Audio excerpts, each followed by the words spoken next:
Que bênção estarmos aqui celebrando o Dia dos Pais. Parabéns a todos os papais. Hoje eu tenho uma mensagem especial para nós, pais.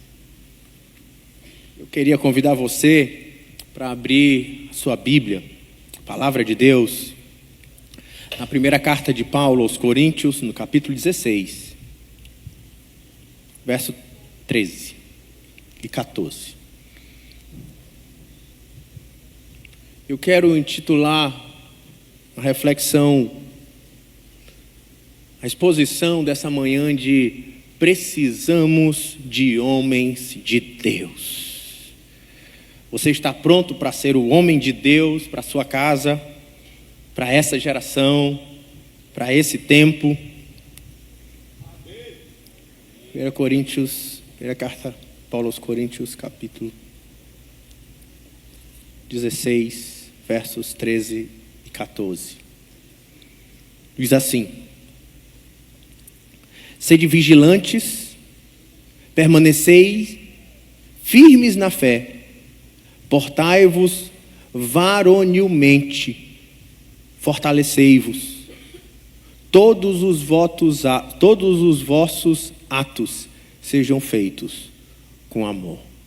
Vamos orar mais uma vez. Senhor, nós estamos diante da Tua Palavra nessa manhã, pedindo que o Senhor fale conosco, traga o Teu recado à nossa vida e ao nosso coração.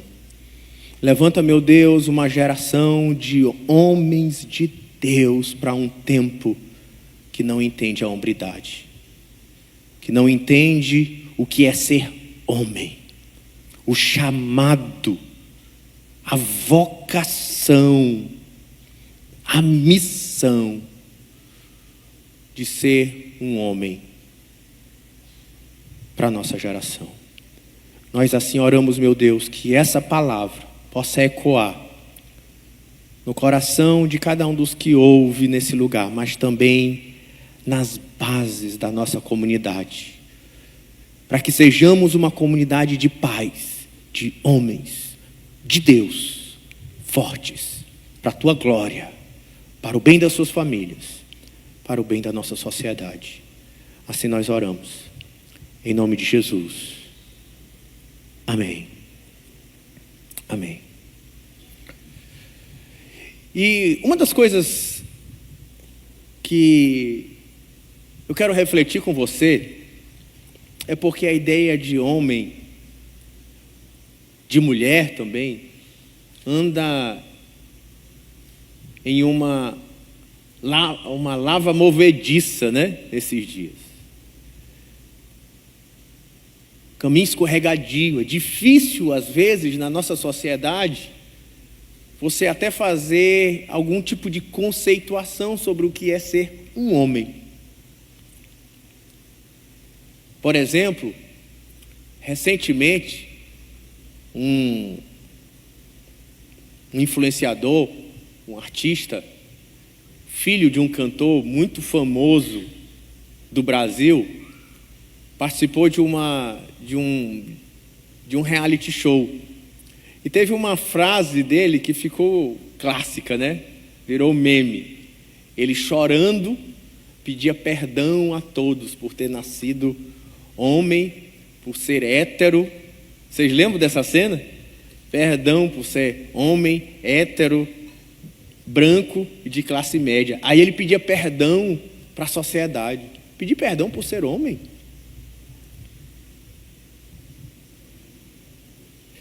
Uma sociedade que acha que precisa pedir perdão porque é um homem. O mundo está em crise. E não é só uma crise econômica, ou uma crise política, ou uma crise jurídica. Nós temos uma crise de identidade que afeta a masculinidade. Nós vivemos um tempo em que muitos homens não sabem mais nem quem são, para que existem, nem o que significa ser um homem de verdade. Outros estão calados, feridos, paralisados, escondidos, ausentes em casa, indiferentes na fé e na igreja, esgotados por dentro. Mas a verdade é que o mundo precisa de homens. Homens que não fogem da responsabilidade, homens que amam com firmeza, homens que sustentam a verdade, mesmo que o mundo desmorone ao seu redor, homens que lutem de joelhos, mas que andem de cabeça erguida e em pé. O mundo não está precisando de mais machos agressivos, nem de bonzinhos passivos. O mundo precisa de homens à imagem de Jesus, homens de caráter, homens de fé, homens de coragem, homens de amor. E é por isso que você está aqui hoje. Não é por acaso, não é só para ouvir mais um sermão. Querido pai, querido filho, você está aqui porque Deus quer levantar uma geração de homens para o nosso tempo. Quer restaurar o verdadeiro significado da hombridade. E isso começa aqui, comigo e com você. Para abençoar a sua casa, abençoar a sua esposa, abençoar a sua mãe, abençoar a sua família. Começa com uma decisão hoje, de não mais se esconder, de não mais se conformar, de não mais terceirizar a sua missão. O mundo precisa de homens e Deus está procurando você. Queria pedir para os homens ficar de pé. Eu quero que você olhe para o outro e diga para ele assim: graças a Deus que você é um homem. Bate na mão dele assim, como homem, né? Graças a Deus que você é homem.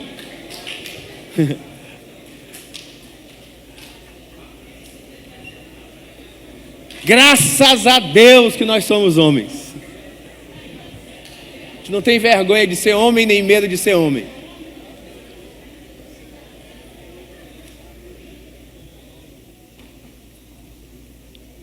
Mas agora precisamos ser homens de Deus.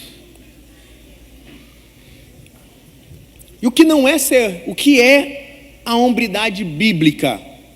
A hombridade bíblica não se baseia nos estereótipos culturais de masculinidade, mas nos valores de caráter revelados por Deus na sua palavra.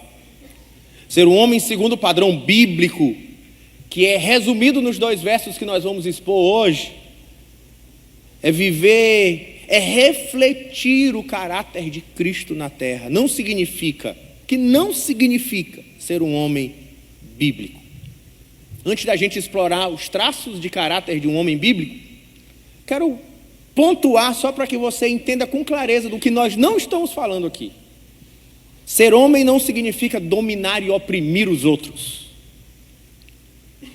Ser homem não significa autoritarismo, falar alto, se impor pela sua força. Não é isso que é ser homem, não. Ser homem não significa ser emocionalmente insensível, homens que não choram, como diz a sociedade. Não, o homem bíblico expressa sentimentos, como Davi, como Jesus. Não significa ser independente totalmente. Homens de Deus caminham em comunidade, em família, em bando. Não significa evitar tarefas domésticas e participar da vida do lar. Isso é coisa de mulher? Não, é coisa de homem também. Responsabilidades familiares são tarefas de homens de Deus. Não significa esconder suas fraquezas, lutar sozinho. A força bíblica é reconhecer suas fraquezas, é buscar ajuda e força em Deus e na comunidade. Mas o que é ser então um homem bíblico? Nós estamos na carta de Paulo aos Coríntios. E esses 2 versos são muito interessantes. Porque a carta de Paulo aos Coríntios é uma carta que ele está lidando com vários problemas daquela comunidade. Era uma comunidade que tinha sérios problemas com o pecado. Inclusive, nos primeiros capítulos, ele fala de um homem que cometeu um pecado gravíssimo na comunidade de ter se juntado com a mulher do seu pai.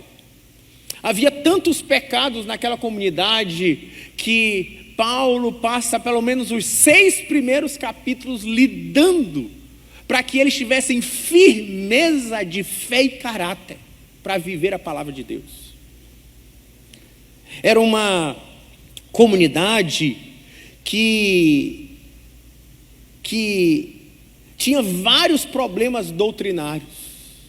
E Paulo então passa do capítulo 7 até o 15, corrigindo problemas na fé daquela igreja, corrigindo problemas na vida espiritual daquele povo. Era uma igreja que lutava com problemas de amor, ao ponto que eles se achavam super espirituais, porque tinham muitos dons espirituais, falavam línguas, profetizavam, mas faziam isso de maneira totalmente errada, ao ponto que o famoso texto de 1 Coríntios capítulo 13, ainda que eu falasse a língua dos homens e dos anjos, se não tiver amor, serei como símbolo que retine, ainda que eu entregue todos os meus bens e seja queimado, se eu não tiver amor. Aquele texto de 1 Coríntios capítulo 13, de uma igreja cheia de dons e talentos, mas sem amor e sem caráter. É 1 Coríntios. Mas Paulo, ele chegando no fim da carta na primeira carta aos Coríntios, ele resume o texto. Ele traz nesses 2 versos que a revista atualizada intitula de as exortações finais, como um pequeno resumo da carta. E ele se direciona de alguma forma aos homens, que uma das suas exortações é: sejam homens de verdade, hajam como homens. E ele vai mostrar 4 características de um homem de verdade, nesse chamado à maturidade espiritual. Diz: sejam vigilantes, mantenham-se firmes na fé, sejam homens de coragem, sejam fortes, façam tudo com amor.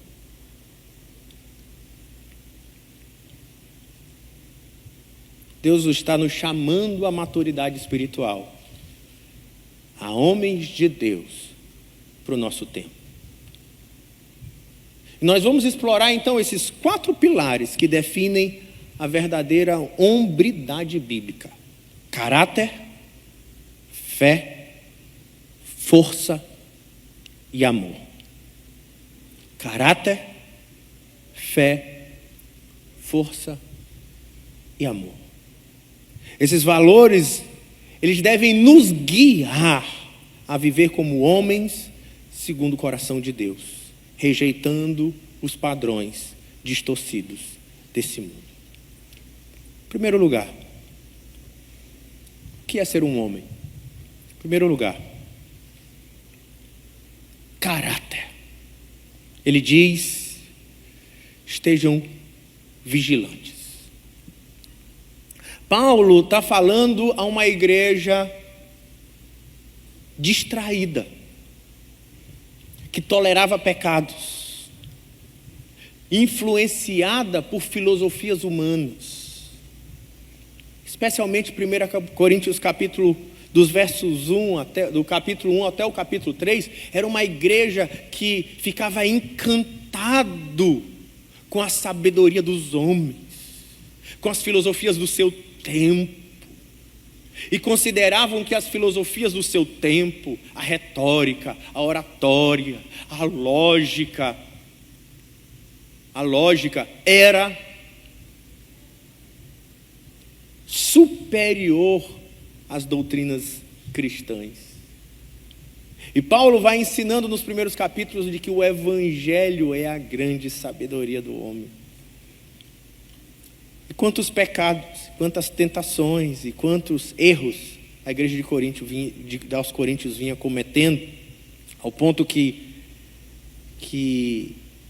é preciso que uma família tenha que enviar uma carta de Paulo pedindo ajuda para que ele como pastor corrigisse a vida espiritual deturpada e caída daquela comunidade. Assim, chegando ao fim da carta, onde ele faz muitas exortações, Paulo chama a vigilância, para que eles não caiam mais das mesmas tentações e heresias, para que eles amadureçam, para que eles vigiem na sua fé e nas suas práticas, para que eles sejam homens de Deus. Como assim? Homens vigilantes, homens de caráter. E o caráter, ele é demonstrado na vigilância espiritual.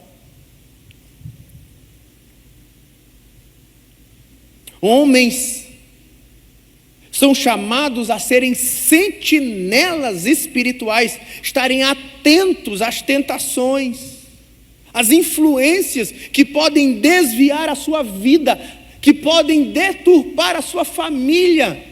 Ele está lá para proteger a si mesmo, a sua casa, a sua comunidade de valores contrários à vontade de Deus. Como diz a sabedoria popular, quando o texto está dizendo, seja homem, isso significa, tenha caráter. Ser homem é alguém que segura a sua palavra, que a sua palavra é sim, sim, não, não. Que ele não precisa esconder nada de ninguém, nem da sua esposa. Onde marido e mulher têm total acesso ao celular um do outro.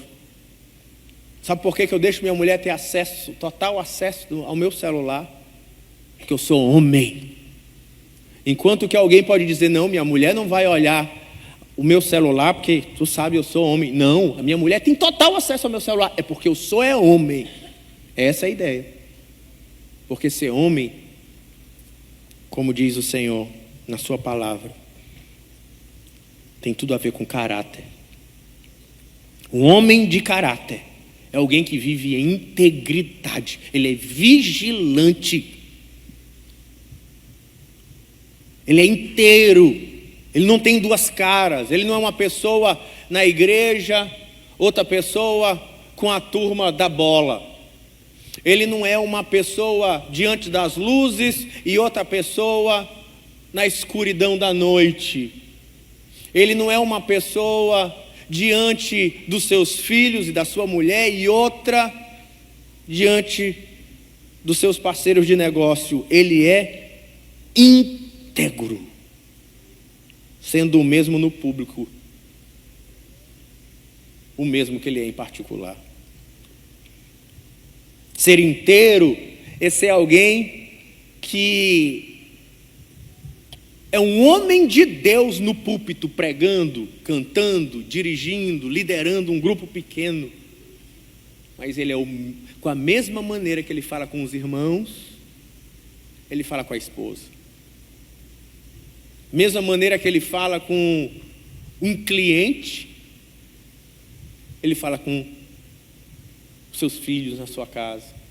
Quando eu falo da mesma maneira, porque a gente deveria tratar melhor a nossa família do que as pessoas de fora. Sim ou não? São as pessoas que a gente mais ama.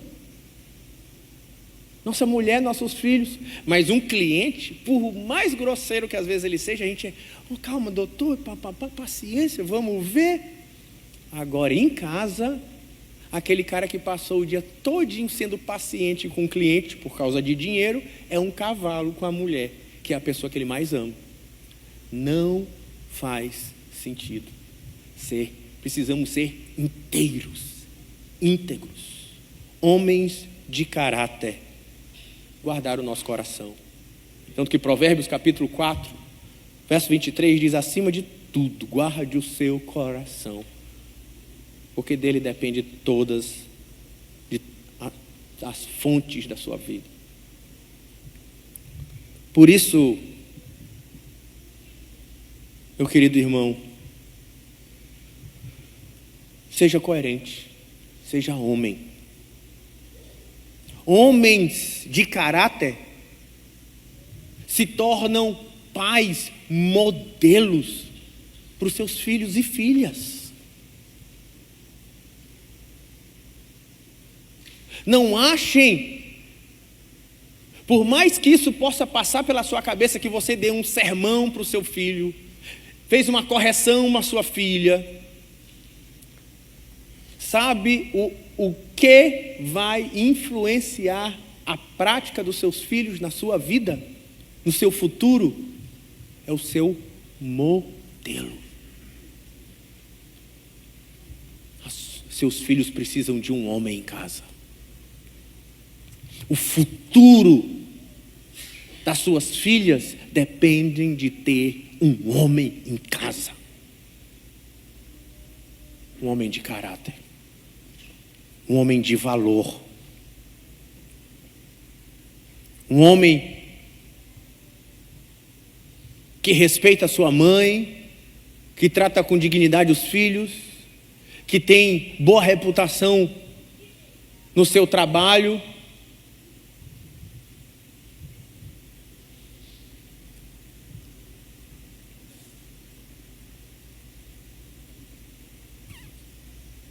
Honre a sua palavra nas pequenas coisas. E sabe, e uma coisa é verdade, somos pecadores e falhos, e um dia vamos errar. Sabe o que faz um homem ser um homem de caráter? É que quando ele erra, ele reconhece e pede perdão. Ele reconhece. Porque caráter é saber lidar com seus próprios erros.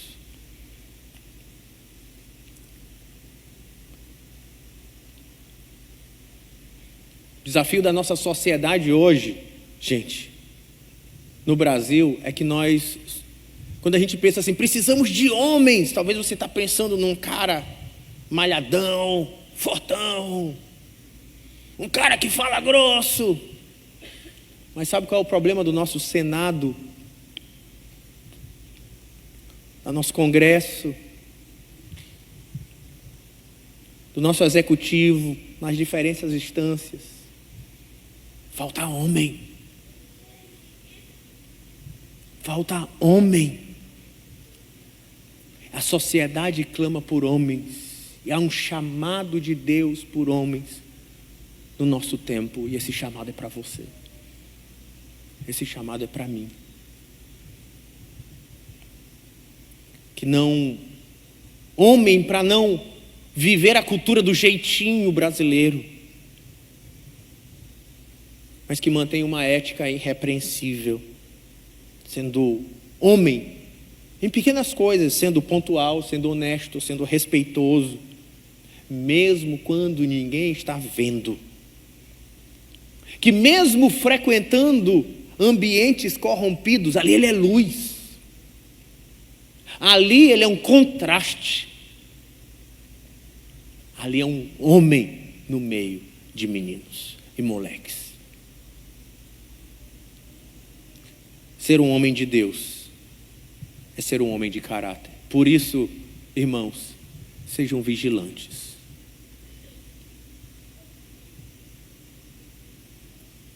A igreja, a sociedade e a sua família precisam de homens de Deus. Em segundo lugar, ele diz: mantenham-se firmes na fé. Era uma igreja que lutava com questões básicas das doutrinas. Por exemplo, no capítulo 15, capítulo anterior, eles tinham dificuldades com a doutrina da ressurreição, porque eles tinham o que a teologia vai chamar de uma escatologia ultra realizada. Eles achavam que já haviam experimentado os últimos dias e já viviam com o corpo ressurreto, que eles já viviam no reino, por isso que eles falavam em línguas e profecias. Eles tinham vários problemas doutrinários.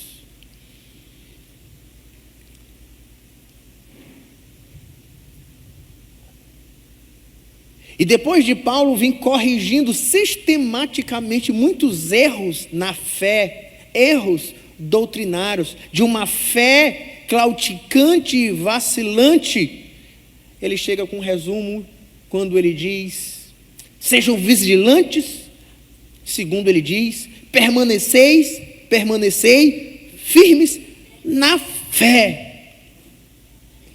Permanecer firme na fé apostólica, no evangelho que Paulo pregou, no firme fundamento da palavra de Deus, que traz estabilidade para a fé que vivemos e praticamos. Por isso, há um chamado para homens do nosso tempo serem homens de Deus, serem homens profundos na sua fé e na palavra de Deus, firmes na fé que praticam. Vou fazer uma breve ilustração. Sabe qual é o desafio? Por que a sociedade, a sua família precisa de homens? Por que a igreja precisa de homens? Porque a sociedade precisa de homens. Porque normalmente na vida da igreja, quem são os mais engajados com a comunidade da fé? Homens ou mulheres? A igreja precisa de homens. A sociedade precisa de homens.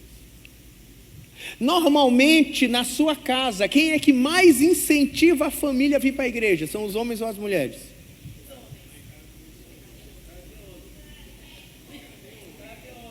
Graças a Deus que tem homem. Normalmente, da minha experiência, da minha vivência pastoral, a mulher que está muitas vezes abandonando: vamos para a igreja, gente, vamos para a igreja, vamos para a igreja. Mas é interessante que a ideia bíblica é de que a responsabilidade de ministrar da parte de Deus para a sua família é entregue aos homens na Bíblia. Ainda que as mulheres devem fazer com seus filhos, com seus maridos, mas a responsabilidade foi dada aos homens. Quando você chega na carta de Paulo aos Efésios, ele vai dizer que o homem um dia vai apresentar a sua noiva ao Senhor. E ele precisa apresentá-la como uma noiva sem mácula, sem ruga, né? E ele vai dizer, ele precisa ministrar para ela, a própria palavra de Deus. Assim como Cristo faz com a igreja, o homem deve fazer com a sua esposa. Efésios, capítulo 5, diz assim: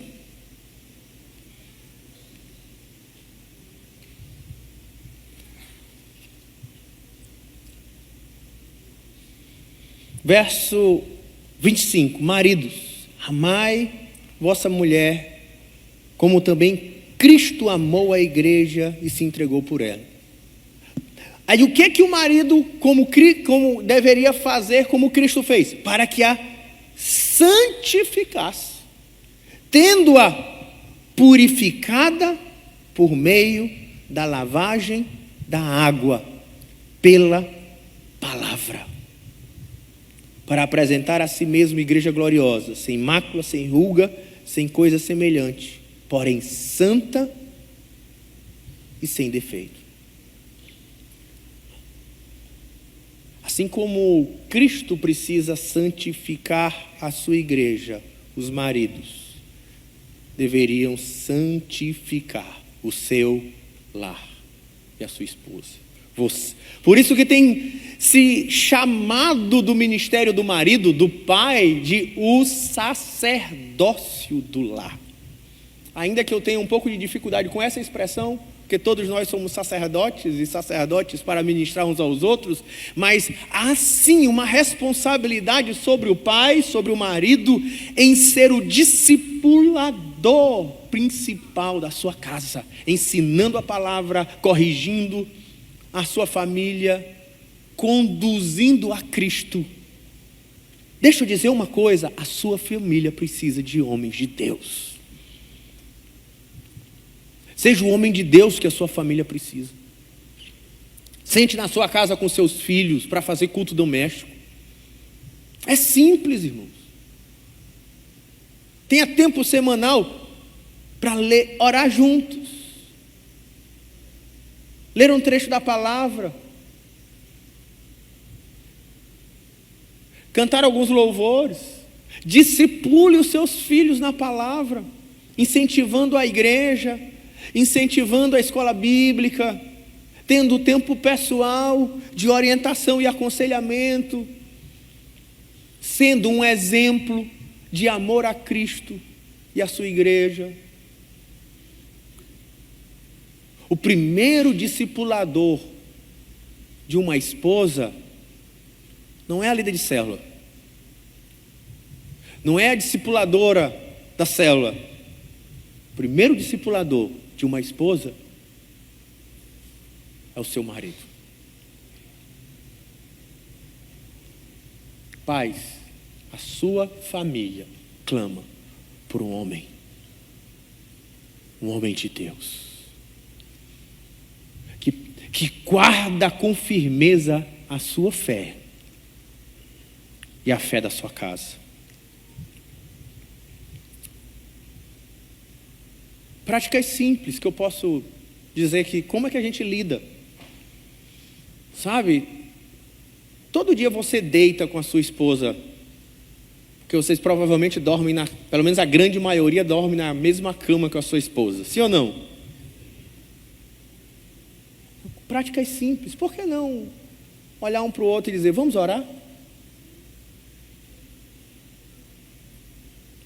Quanto tempo isso vai gastar? Quão difícil isso é, gente. É tão simples, mas faz muita diferença. Eu estou esperando a minha mulher tomar essa iniciativa. A iniciativa é sua, acaba. Seja homem. Não seja o filho da sua mulher. O filho mais velho da sua mulher, né? Seja homem. Seja homem para reunir seus filhos de manhã, no caminho da escola, e dizer, vamos orar? E coloca cada filho para fazer uma oração. Seja antes de sair para a escola, ou no próprio caminho para a escola no carro. Seja homem para dizer para os filhos, você vai para a célula assim, você vai para a igreja assim, vamos embora todo mundo acordar e ir para a escola dominical, bora.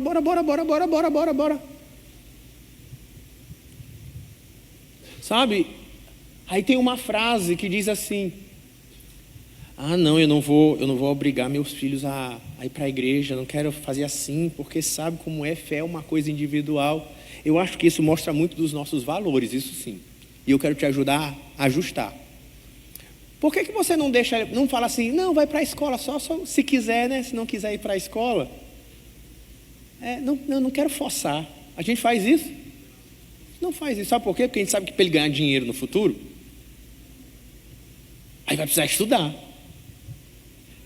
De alguma forma, a maneira como a gente lida com os estudos do nosso filho, com a fé da nossa filha, só diz uma coisa, dinheiro é mais importante do que Deus. E se a gente, como temos estudado aqui essa semana, estudamos na reunião de líderes, se a gente vive uma fé só para esse tempo, somos piores do que os...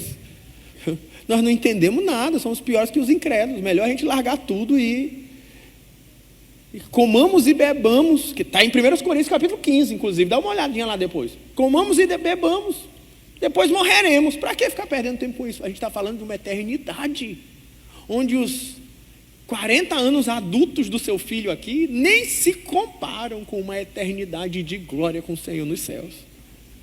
E eu estou preocupado é o quanto de dinheiro que ele vai ganhar, mais do que com a eternidade espiritual do meu filho. Lá em casa, tem opção não. Quando ele tiver adulto, quando ele sair debaixo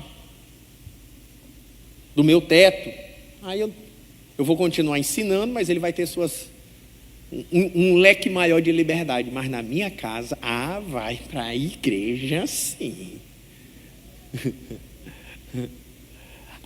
Vai orar sim. Eu me lembro que teve uma época, a Larinha pequena, a gente começando a orar, ela fala assim, que orar? E que orar? Cadê Papai do Céu? Que eu não vejo esse Papai do Céu. Eu disse, aqui nessa casa se respeita Papai do Céu. Não fale mais assim, Papai do Céu aqui. Porque a gente faz isso para tudo, mas para Deus não. Deus, é porque para nós Deus, na maneira que a gente lida com isso, com os nossos filhos, significa, na prática nós estamos revelando os nossos valores. Isso é besteira, é só religião. É importante ter, mas não é tão importante assim. A sua família precisa de homem, de um homem de Deus.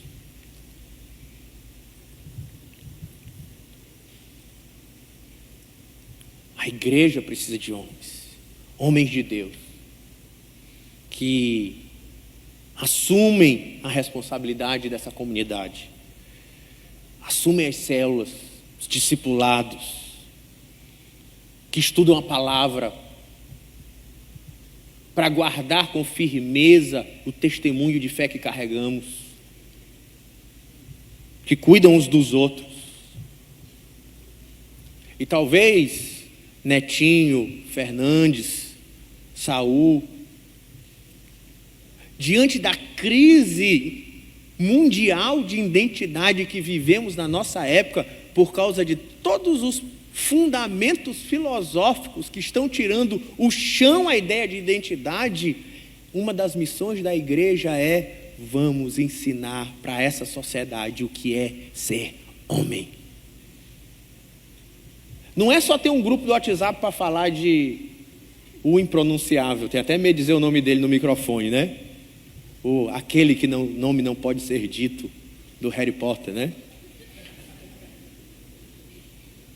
A gente precisa de homens para se ajudarem a serem homens de Deus, firmes de caráter, sacerdotes do lar, profundos na palavra, que não se rendem aos valores desse mundo. Homens de Deus.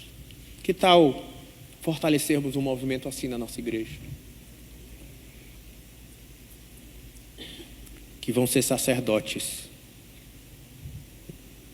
para o seu lar. Terceiro lugar, o texto fala, essa é a frase mais interessante que inspira o sermão, quando ele diz: sejam homens de coragem, sejam fortes. Na revista atualizada ele colocou, ainda numa linguagem antiga, né? Portai-vos varonilmente, mas a NVI já coloca: sejam homens de coragem, sejam fortes, que é exatamente como está escrito em grego no original. A pressão corrompida de Coríntios era marcada por imoralidade, idolatria. É só olhar 1 Coríntios 10, 9 e 10. E exigia agora coragem para permanecer fiel e ser um crente no meio de uma sociedade caída. E agora ele traz uma ideia de como viver o evangelho numa sociedade caída. E a resposta que ele dá é: sejam homens. Sabe como é que a gente como é que se vive como crente numa sociedade que vai ficar dizendo que a sua fé é besteira, que você é misógino, machista, batista, calvinista, né? Você tem que ter coragem, é isso que ele está dizendo. Você tem que ser homem para ser cristão e carregar a sua família nessa fé. Seja homem, seja macho para ser crente. Para ter coragem de dizer, eu vou andar na contramão e você que procure seu rumo para lá.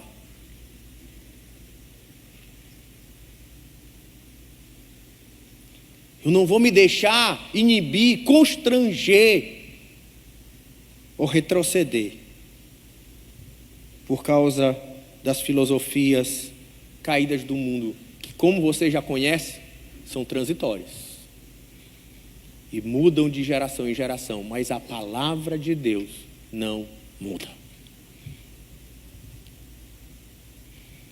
E essa força não é uma força porque você fica pensando assim, sejam fortes. Dentro do conceito de Coríntios não tem nada a ver com você tomar creatina e whey protein. Isso é o de mais leve que os irmãos tomam, né? Está falando de firmeza, de atitude, de ser forte, corajoso, para manter seus valores, sua ética, seus princípios. Ter coragem. Coragem para depender de Deus. Coragem para reconhecer que nossa capacidade é limitada. Coragem para viver um padrão moral diferente do mundo e não ter vergonha disso.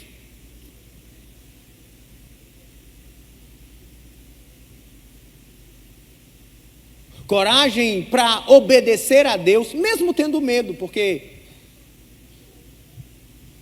coragem não é ter medo. Coragem é você enfrentar com firmeza as situações que te causam medo.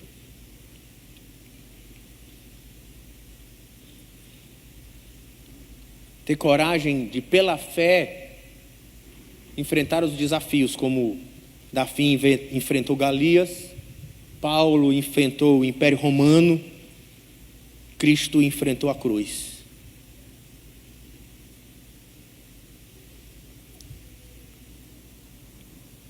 Mas deixa eu dizer uma coisa para você. Esse é um dos desafios da masculinidade mais gritante dos nossos dias, e eu vou tentar colocar de maneira sociológica.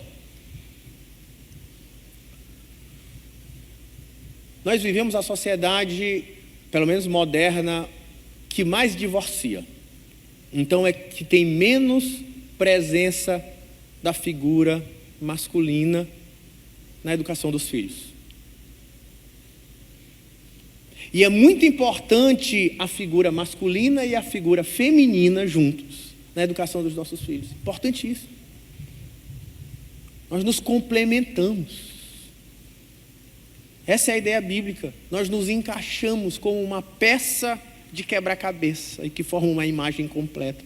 Papéis diferentes, mas que o homem depende da mulher, a mulher depende do homem e a sociedade depende dos dois, cumprindo seus papéis. Só que, muitas vezes, em uma sociedade onde os filhos ficaram muito tempo só com as mães, o que eu tenho visto, eu não estou nem falando, não vou falar de autor, não, vou falar da minha experiência comum, que não é muito parecida com muito diferente da sua, mas como eu estou lidando com isso no meu ministério no dia a dia, talvez eu tenha uma percepção mais clara. Foi criado pela mãe, e ele é o filhinho da mamãe, só que quando ele é o filhinho da mamãe com 8, que bênção, né? Mas quando ele é o filhinho da mamãe com 28, aí está começando a ficar estranho, né? Mas aí o filhinho da mamãe, que a mamãe fez gagal com 28 anos, fazia a caminha dele, limpava o ouvido, mandava estudar, na pós-graduação já, né? Vai estudar, menina, pelo amor de Deus. Aí ele casa. que ele arranjou um dia uma corajosa. E agora, o que eu vejo, irmãos, ele é o filho mais velho da esposa. Em uma sociedade que, por outro lado, a mulher se empoderou. E eu não estou dizendo que isso é ruim, não, em um sentido. Mas ela ganhou oportunidades. E agora as mulheres estão com a faca no dente, trabalhando. Para minha mulher é uma selvagem para trabalhar, é bênção. Deixa Deus te usar, minha filha, a mantenedora do meu ministério, né? Estou brincando, irmão. Mais ou menos.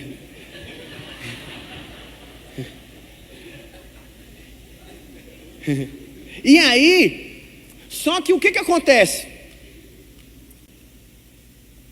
Aí o que eu vejo é assim, como a mulher está lá trabalhando, ganhando dinheiro, que nem é o papel principal dela no lar, perdão para quem talvez precise conversar um pouco mais sobre isso,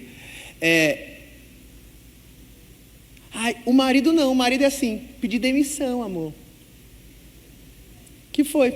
Meu chefe era chato. Aí ele passa, ele sai do... E os boletos? Não, vai dar certo. Quase que dizendo assim, minha mulher vai pagar, né? Irmãos, isso não é um nem dois. Essa é uma realidade da sociedade.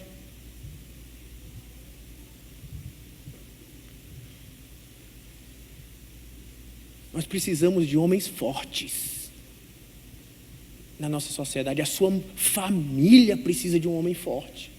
Homem macho. Macho não é de dar porrada, de gritar. Macho de dizer, essa responsabilidade é minha, não é sua. E eu vou aguentar nem que seja o chefe mala, porque eu tenho uma mulher e filho para cuidar. Sabe? Precisam de homens, gente. Sociedade precisa de homens. Sua família precisa de homem. Talvez você pense assim, talvez eu sou esse que mamãe me estragou. Estou falando assim, não se chateie não, é carinho demais. Eu sou desses que mamãe estragou, mas hoje há um chamado para você se reposicionar na sua casa. Seja homem de coragem, assuma a responsabilidade, tome decisões, pague a conta, supra, proteja. Outro dia eu escutei uma história, eu não me lembro se veio daqui, talvez você disse a minha, mas eu nem sei se é de quem é, que eu não lembro mais. O casal estava em casa, escutou o barulho. Sabe quem foi para o lado de fora ver quem era? A esposa. Aí dizia, não, pare o mundo, eu quero descer.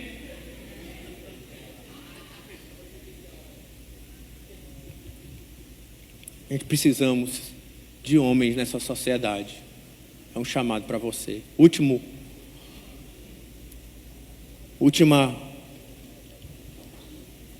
ponto que o apóstolo Paulo usa como a guisa de conclusão, ele diz: façam tudo com amor. O amor tem que ser o alicerce de tudo que fazemos. E esse era um desafio aos coríntios, que tinham muitos talentos, mas nada era feito por amor. A base de que eles usavam dons espirituais, pregavam, profetizavam, falavam em línguas, cantavam, viviam em igreja, era o egoísmo. Promoviam divisões, vaidade, competição. Isso se manifestava no culto. Ficava claro nas reuniões, as divisões na igreja. Até que Paulo precisa dizer, tudo que vocês estão fazendo pela falta de amor não tem valor nenhum para Deus. Basicamente esse é o resumo de 1 Coríntios capítulo 13. Não tem valor nenhum diante de Deus o que não é feito com amor. Ainda que a gente esteja fazendo coisas que pareçam igreja. O amor, ele deve ser o princípio norteador de todas as nossas ações. E o amor, e aí sim, talvez isso possa parecer um pouco diferente do que você vinha acompanhando aqui. Não, homem é homem de caráter. Não, homem é homem de fé. Não, homem é homem de força. Mas a gente normalmente não associa a ideia de amor a homem, né? Homem, marca do homem é amor. É a marca do verdadeiro homem bíblico. E é um amor que tem Cristo como referência. Volto para Efésios capítulo 5, quando ele diz, homens, verso 25, maridos, amai vossas mulheres, como também Cristo amou a igreja e a si mesmo se entregou por ela. Isso aqui eu acho que revela o que é ser homem na Bíblia. Sabe o que significa ser homem na Bíblia? Você casou, você tem uma mulher, você tem 3 filhos, 4. Alguém aqui tem 4? Tem? Glória a Deus, viu? Benção. Tem 4 também? É mesmo. Eu tenho 2, vou chegar nos 4. Vamos, meu irmão?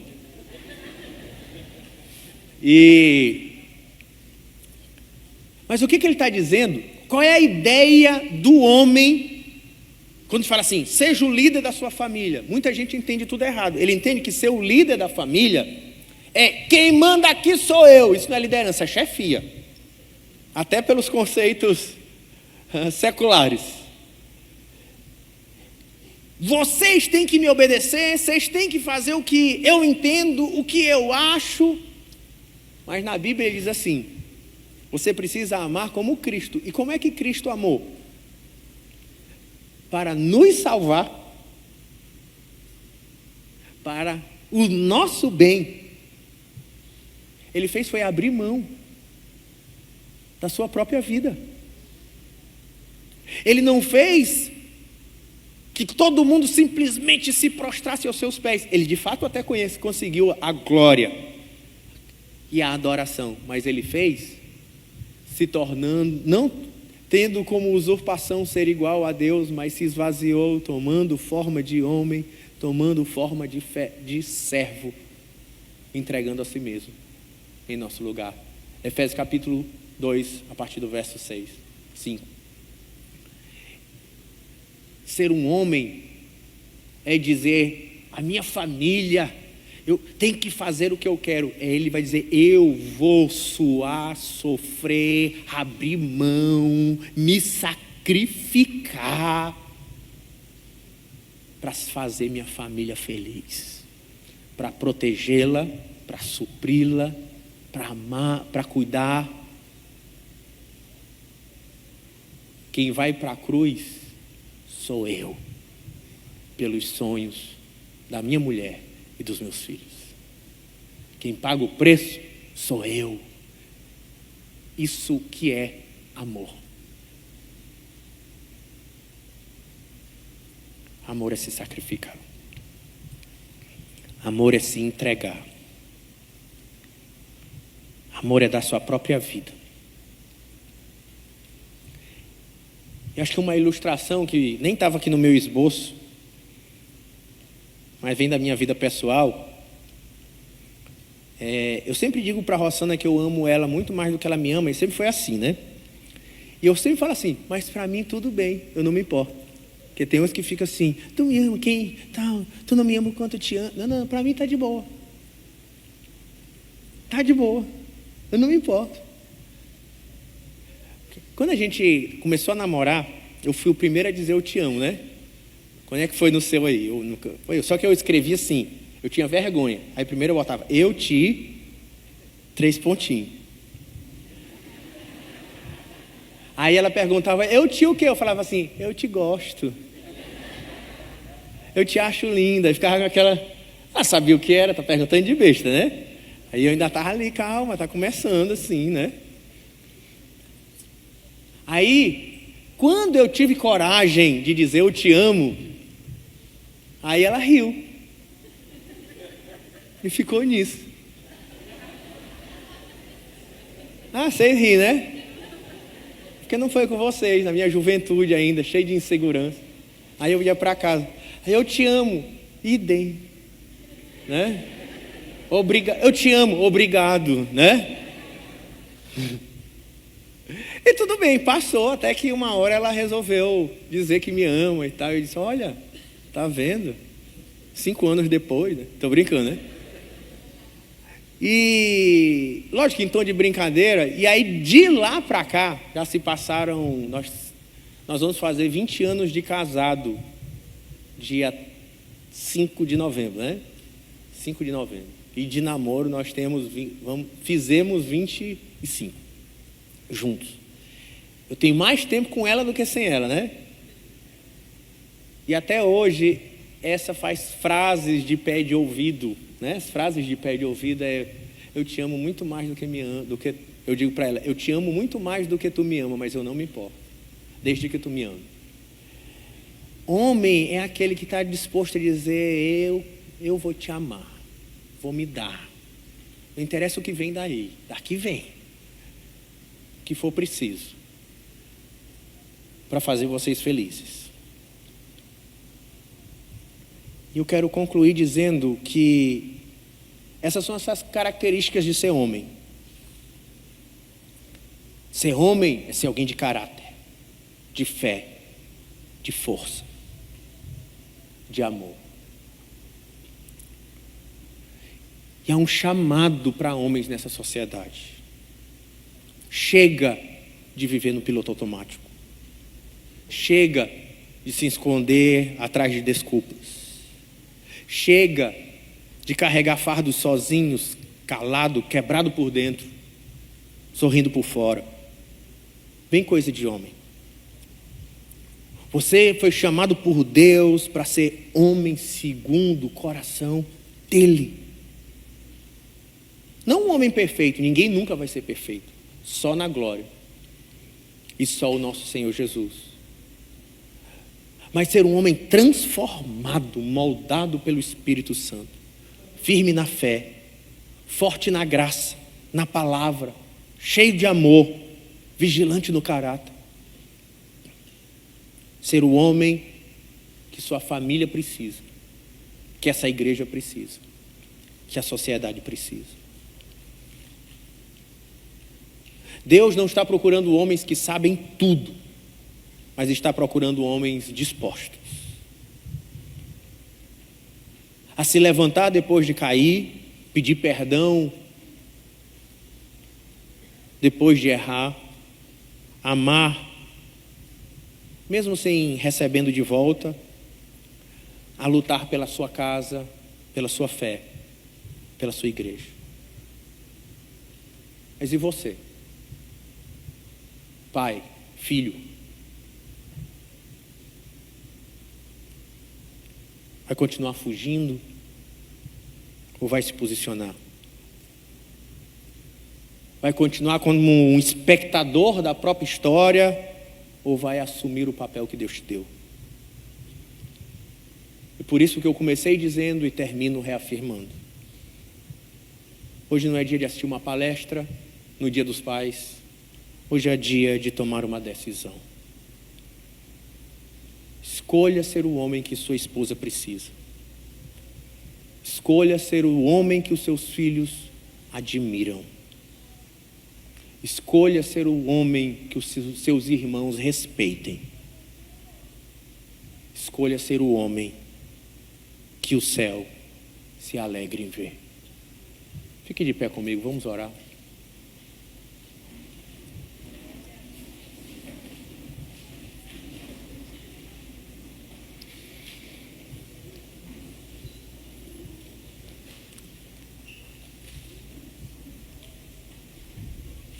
Senhor Jesus, estamos hoje com dezenas de homens se posicionando diante do teu altar.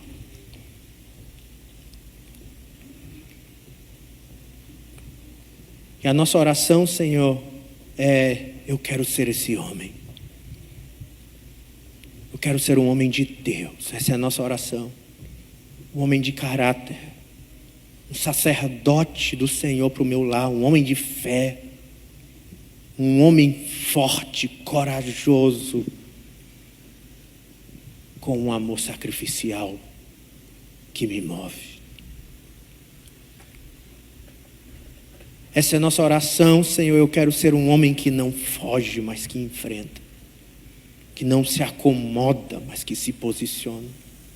Que não se esconde, mas se entrega. Que não se deita, mas se levanta. Nos transforma. Nos ergue. Nos conduz. Te damos o nosso coração. Te damos a nossa família. Te damos a nossa vocação e profissão. Que seja tudo para a tua glória.